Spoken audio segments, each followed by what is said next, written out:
What's good with the YouTube? You already know Big Flacco with a convict's perspective. What I'm going to do, smash, dash, and slide on through with that little bit of energy. What's cracking, people?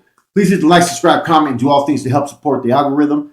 And hit that bell notification for further convict's perspective exclusives, videos, content, whatever you want to call it, man. So today we're going to be talking about the debriefing process, man. Um, I'm not too familiar with the debriefing process in S&Y yards, man, but there's been a lot of debate, right, about, who gets into 50-50 yards, who gets into S&Y yards and non-designated yards. So I pulled up all the research that's needed, okay? Now, this is kind of interesting, okay? This is through the Cdcr Department of Corrections. This is what requirements must an incarcerated person meet in order to have a S&Y designation. In order to be designated as a S&Y in accordance with California Code of Regulations, an incarcerated person must meet the following criteria. The individual expresses safety concerns and requests S&Y designation. The individual has specific documented and verified systematic safety concerns as defined in Section 3000. The individual does not pose a threat to the safety or security of the S&Y population. And the fourth one, if the individual is documented as a validated security threat group 1 SCG member, as defined in Section 3000, the person fulfilled the debriefing process according to Section 3378.5. So what I'm getting from this, right, is it basically says that you have to request to go to S&Y. They don't just put you there. You have to sit there and say, I have a safety concern. So you have to sit there and go tell to the correction officers that you have to go to an S&Y. Okay.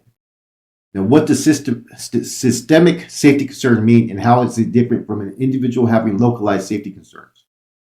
Section 3000 defines systemic safety concerns as concerns not restricted to a specific or limited departmental facility or institution, meaning the impact housing statewide. So basically, you're saying you can't be around a particular group.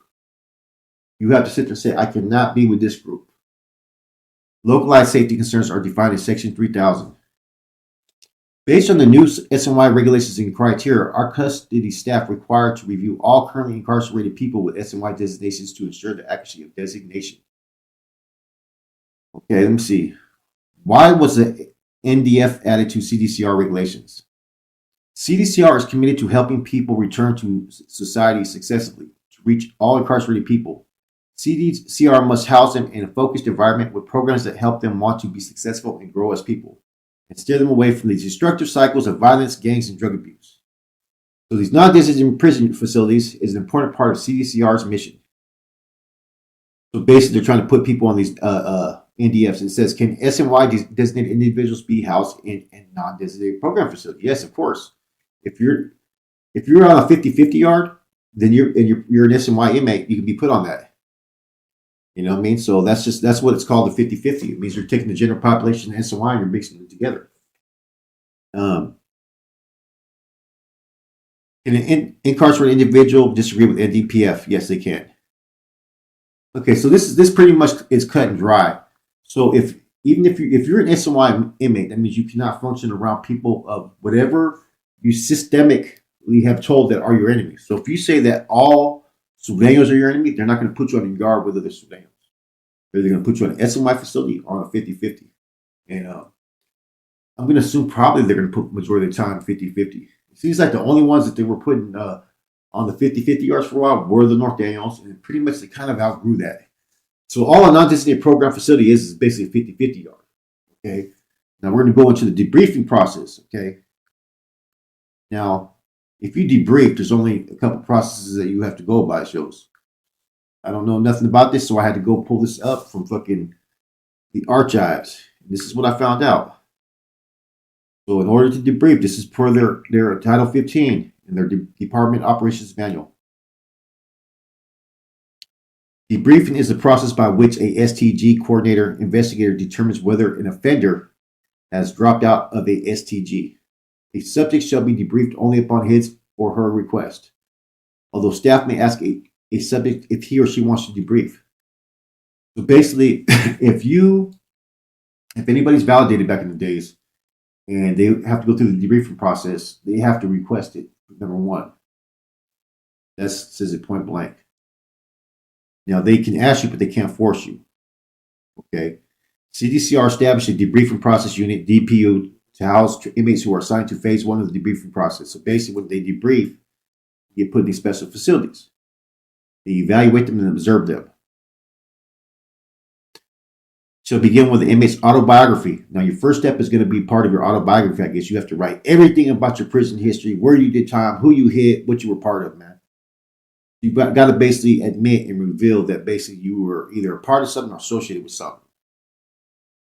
Time spent in the observation phase could be up to 6 months. Should be up to 6 months.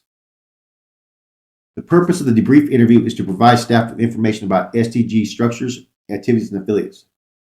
They basically want to have as much intel, updated intel as they can about these gangs. The debriefing process is not for the purpose of acquiring incriminating evidence against the subject. Interesting. The object of the debriefing process is to learn enough about the subject and subject's current STG.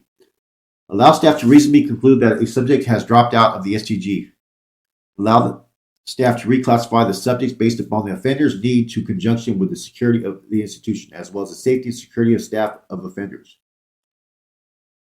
The autobiography, and they have a phase, offender for pride staff, and autobiography of their STG involvement. Inmates undergoing the debriefing process may be subject to a period of observation in phase 2. Okay. Upon completion of the debriefing process, the inmate should be housed in a facility, right, where the inmate's safety needs placement score and other factors. A waiver of right against self-incrimination is not a precondition of an offender. So they basically can have everything. Inmates will be afforded expanded program opportunities as they progress through DPU. Okay. The inmates who have a disciplinary case pending review should be retained locally. And put on DPU. I'm reading a little bit more about these policies, seeing if there's anything added.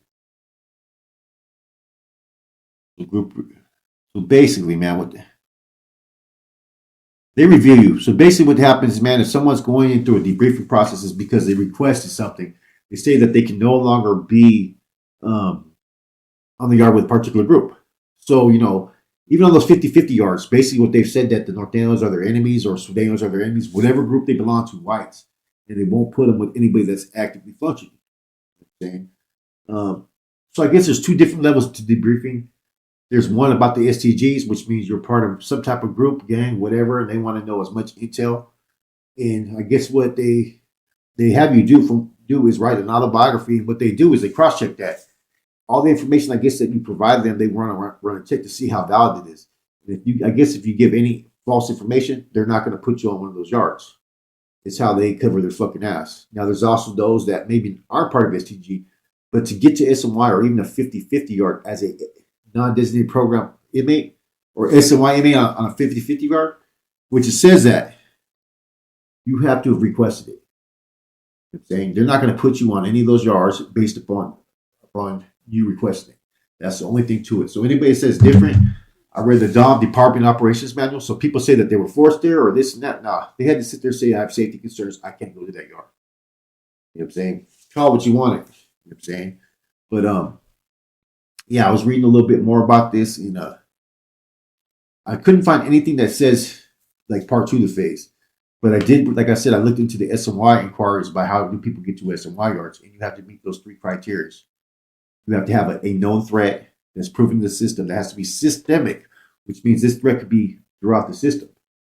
It doesn't mean an individual. It means a group, right? You have to acknowledge that. You have to request it. Okay? Those are the main facets. And so what they're going to try to do is they're going to try to make sure that you're not a sleeper, that you're not trying to go out there to infiltrate those lines and, handle your business, because that's a lawsuit right there. There has been dudes in the past, Chongo is one of them, my boy, who went to a fucking PCR to go whack a dude. Requested it. You know what I'm saying? That's why they've made so many different, changed all the rules and regulations over the last 20 years. They keep on changing them, because before, all you had to do was, I guess, request it. Saying. Anyways, yeah, I don't really know too much about the process, though, man. The debriefing or 50-50 yards or SMY yards. I've never been on one of those yards. I do heard that the SMY level 4s are with that action, though. I heard that you got some straight psychopaths on those yards. But the level 3, 2s, and 1, as you go down, it gets softer and softer, man. People just want to program and do their time. You know what I'm saying? But those level 4, 180 SMY yards, they may be one of the hardest yards there is, but everything drops off after level 3. And that's just the truth of it. You know what I'm saying? That's when you get all the riffraff and all the, weird charge people and all the weirdos, I guess. You know what I mean? Now, as far as anything else, as far as the 50-50 yards, it's basically a non-designated program facility. They just they just pick a place and they send you. And if it's a really functioning yard, the active's there, you're not going to last on that yard. But if it's there with those that are kind of not really in the mix, politics, and they ain't got no political figures, and basically that whole yard's going to be deemed no good, and you're basically going to be programming with dudes that ain't really active anymore anyways. It's all going to be a matter of time of who establishes that yard. And I think it's a setup, man. I think that they were moving all level 2s for a minute to different facilities. They had 2 years and less. So they get put to a yard. The yard's no good. They take off, they get more time, or they just accept it and they fucking just go all back. Now, in the autobiography, it doesn't say that you have to necessarily tell on anybody or nothing like that. But you do have to make your part in everything, it looks like. And they're going to run a check on you. These IGI, SSU guys, they're fucking, I'm telling you, they're fucking crafty as fuck, man. They know more than some gang members sometimes. They're that fucking invested in their job at doing it. So I think it's kind of interesting that, that to me, it's just weird. To be honest with you, I don't understand it. I don't grasp why they ever changed it. I think it's you just, whatever it is, you either go out there, you lock it up in the hole. That's all there is to it. That's my personal feeling. You know what I'm saying? I think it enabled a lot of people to kind of go hide out. You know what I mean? Don't get me wrong. There's some good dudes on those SMYs, a lot of them, but there's a lot of trash too, though. That's the difference, There's a caliber level of respect on those SMY yards at times, man. But I don't take anything against anybody, whatever yard they are, whatever their status is, because anybody can get it at any time. It don't matter who you are. There's a lot of dudes that put in a lot of work that made decisions based upon politics and shit like that. They're still with an action that couldn't fucking peel your cap in a heartbeat. But in any event, though, if anybody's functioning on one of those yards, you basically had to have told. You had to tell the cops, hey, I can't go to that yard. So basically, PC up. It is what it is. For those that took that path. This is Flacco Convict's perspective.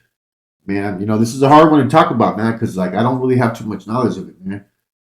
A lot of people try to brush that to the side. They don't try to explain the details about how you get there. But these are facts. This is right here in their department operations manuals. And I'm not knocking anybody that whatever path they go. That's not my concern. It's just something that sometimes people try to sweep under the rug at times. You know what I mean? Basically, yeah, I'll leave it at that. With that said, your boy Flacco, Convict's perspective, I'm out.